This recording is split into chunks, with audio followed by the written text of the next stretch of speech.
From Studio A of PCI Media Center, right here in Vancouver, BC. Welcome back to the new PCI Daily Live News Roundup brought to you by Philippine-Canadian Inquirer, the only Filipino-Canadian newspaper distributed across Canada. I'm Manny Noel Abuel. Thank you for joining us. We have the latest news development. In the news, Seoul demands justice for murdered South Korean. After the Philippine government confirmed that the kidnapped South Korean businessman in Pampanga was murdered by a group led by a rogue policeman, the South Korean government demanded answers on the murder of its citizen Ji Ik-ju, along with his Filipina help, who were kidnapped last October 18 in Angeles City, Pampanga.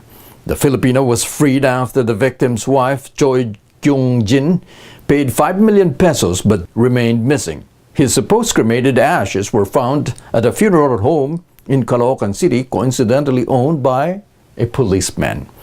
In a phone call to Foreign Secretary Perfecto Yasai, South Korean Foreign Minister Yoon Byung-chi asked the Philippine government to bring those responsible for Ji's murder to justice. The authorities says 8 suspects in the murder case, 3 of whom are members of the police force. Duterte says he won't declare martial law. Philippine President Rodrigo Duterte said on Wednesday that he agreed with a military assessment that found insufficient need to place the country under martial law. However, Duterte insisted that if he has to declare martial law, he would not ask the approval of Congress and the Supreme Court, contrary to what the law mandates. The tough-talking president also cursed at anyone who would dare to ask for basis in declaring martial law. Duterte said in Filipino, quote, "To anyone who would ask, on what basis? Expletive deleted. It's none of your business. Just shut up, all of you." Duterte steered discussions on the possibility of the Philippines being put under martial law when he said last week that he would declare martial law if the illegal drug woes in the country becomes virulent. 977 million peso allowance for teachers. Education Secretary Leonor Briones announced yesterday that the special hardship allowance for teachers assigned in hardship post has been released.